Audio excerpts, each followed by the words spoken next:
Alors après cet entretien aussi très riche de l'ambassadeur Mariam Ahmad-Nour, nous allons continuer avec nos chers invités. Le dernier qui a attendu aussi longtemps, Mohamed Tahir Bouchoulaye. Ça a été l'attente. Vous n'êtes pas trop fatigué? Ça peut aller? Non, ça va. On peut tenir. Vu comment il a répondu, je sens que la dernière, ça va être vraiment la dernière. Ah, c'est un sportif. D'accord. Alors, grand commis de l'État, vous avez servi un peu partout dans le Tchad profond et vous avez signifié que la plus belle expérience, le plus beau souvenir que vous avez de tout ce parcours-là, c'était la ville de Kélo. Qu'est-ce qu'elle a de si particulier? Moi, j'ai servi effectivement au sud du pays comme délégué financier dans les deux Logone, la Tangilé et dans le Maïkebi. Donc ça m'a permis un peu de faire le tour. Et la petite ville de Kélo, qui est une ville coquette pour moi, m'a intéressé pour plusieurs raisons. D'abord, elle est cosmopolite, la ville de Kélo. Elle est également une ville carrefour. Et il y a des histoires qui m'ont également beaucoup intéressé. C'est le nom de ces gens-là.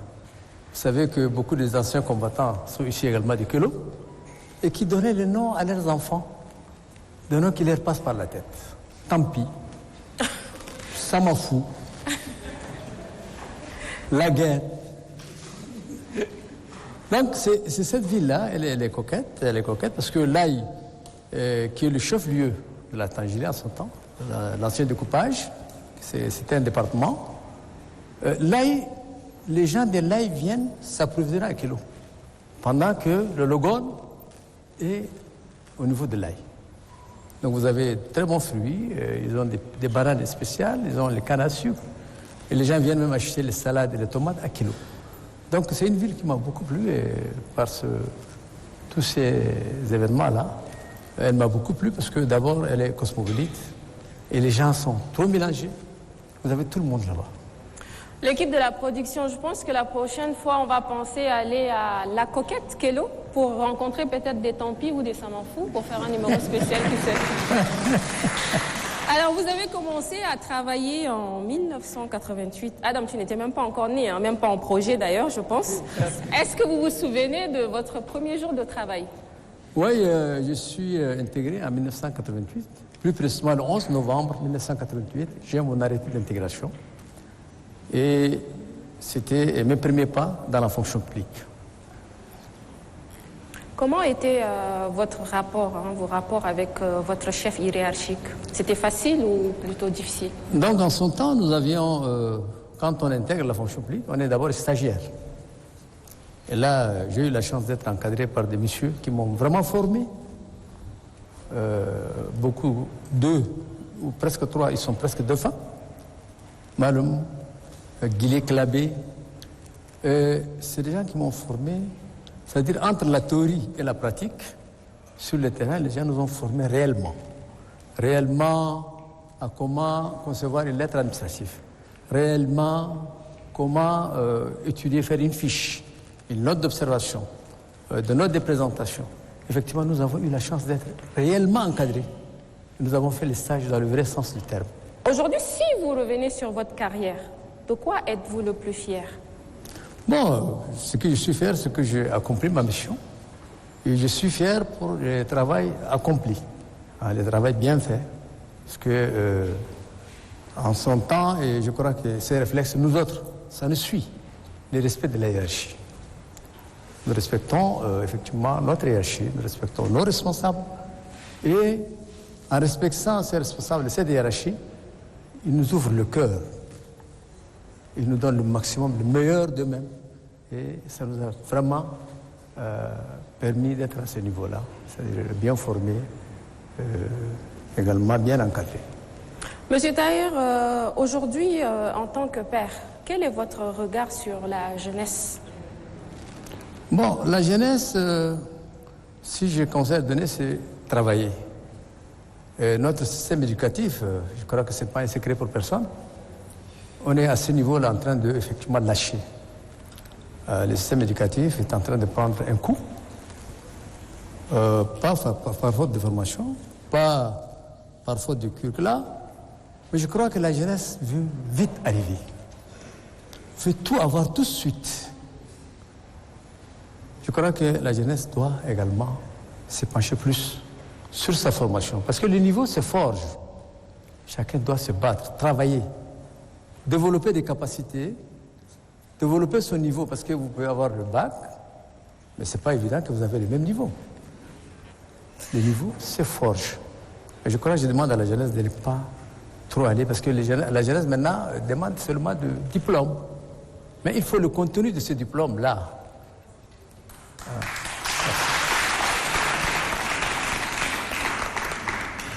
Vous avez des grands-enfants qui sont mariés.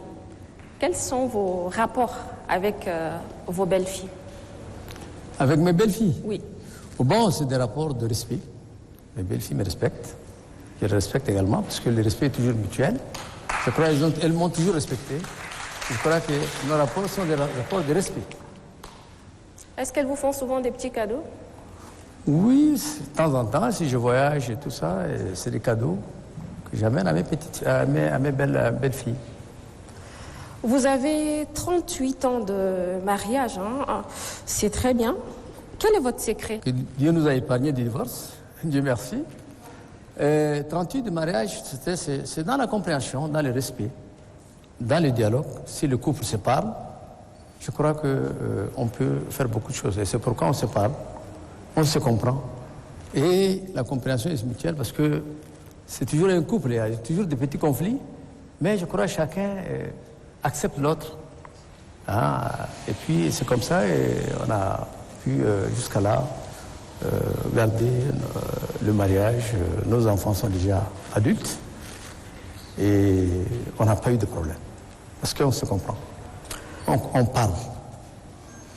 38 ans de vie commune, hein. On va dire que vous avez une sacrée épouse qui vous supporte, comme vous l'avez dit. Citez-nous 3 qualités, 3 défauts de votre épouse. Bon, elle est dans la salle. Hein? Ah oui. La force d'un couple, c'est peut-être le respect, parce que la femme qui respecte son mari, je crois que plus elle respecte son mari, plus elle peut le garder aussi longtemps. Et j'ai marié mon épouse parce que moi j'étais encore étudiant.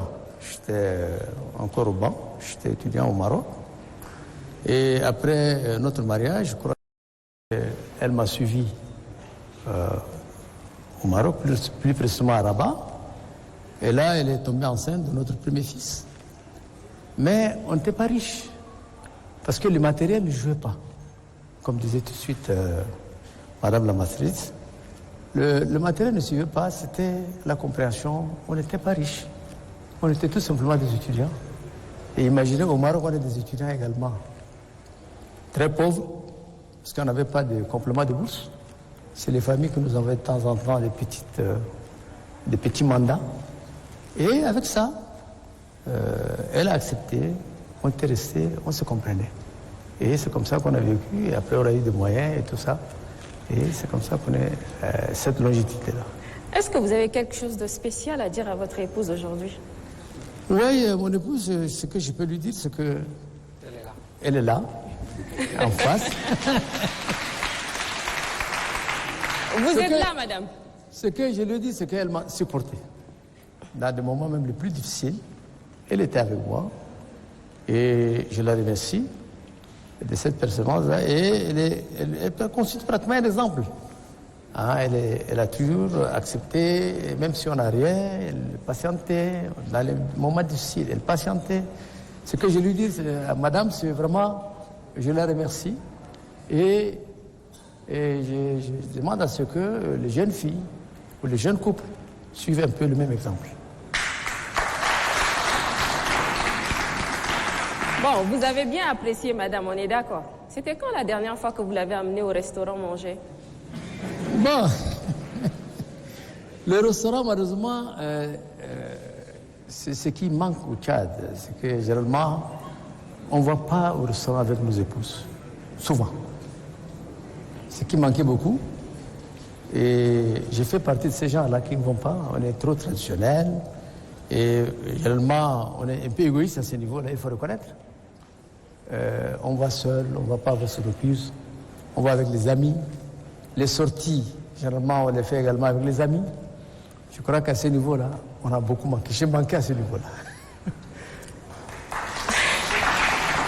Vous avez manqué. Mais est-ce que vous savez que vous pouvez rattraper ça? Comment? Est-ce que vous pouvez rattraper ça?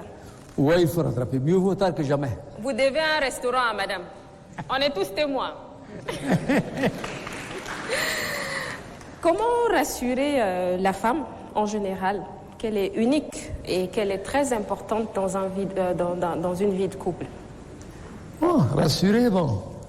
Comme je disais, bon, rassurer, c'est qu'effectivement, il faut être sincère avec la femme. Il faut être sincère, il faut la consulter, il faut également, pour toute action que vous faites, il faut pratiquement la consulter. Parce qu'elle est pratiquement la personne la plus proche. Hein, la mère de vos enfants, je crois qu'il faut vraiment toujours le consulter pour tout ce que vous faites dans la vie. Et je crois que c'est ce qui nous a permis également de rester longtemps. Il y a sûrement des conseils que vous donnez, vous partagez souvent avec vos enfants dans le cadre de leur vie et de leur foyer. Est-ce que vous aimeriez bien les partager quelques-uns avec les jeunes qui sont aujourd'hui dans la salle? Oui, avec nos enfants, je crois qu'on a toujours été ensemble. Nos enfants sont pratiquement nos amis. Hein. C'est les enfants avec lesquels pratiquement on a grandi ensemble. Et on a vu un peu leur éducation, également leur vie active. Et souvent, on est toujours ensemble, on discute avec les enfants, on se concerte avec nos enfants. Et je demande également aux jeunes également de faire la même chose. Les enfants, il faut les rapprocher, il faut les responsabiliser, il faut les écouter, il faut toujours le sonder pour telle ou telle chose, avoir également leur avis. Et je crois que ce qui a fait que ça crée une certaine ambiance de sincérité et de confiance entre nous d'abord et avec nos enfants également. Qu'est-ce qui vous procure la sensation du bien-être? Y a-t-il une chose que vous faites et vous vous sentez bien? Oui, moi, mon bien-être, c'est quand je suis entouré de mon épouse et de mes enfants. Je suis à l'aise.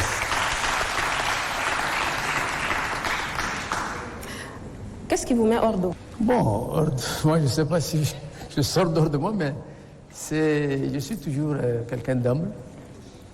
Et ma fierté, c'est toujours ma petite famille.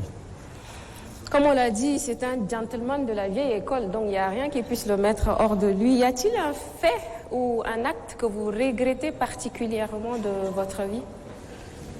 Non. Alors, Monsieur Mamataï Gouchlaï, avant de nous séparer, hein, j'ai une toute dernière question. Peut-être pas une question.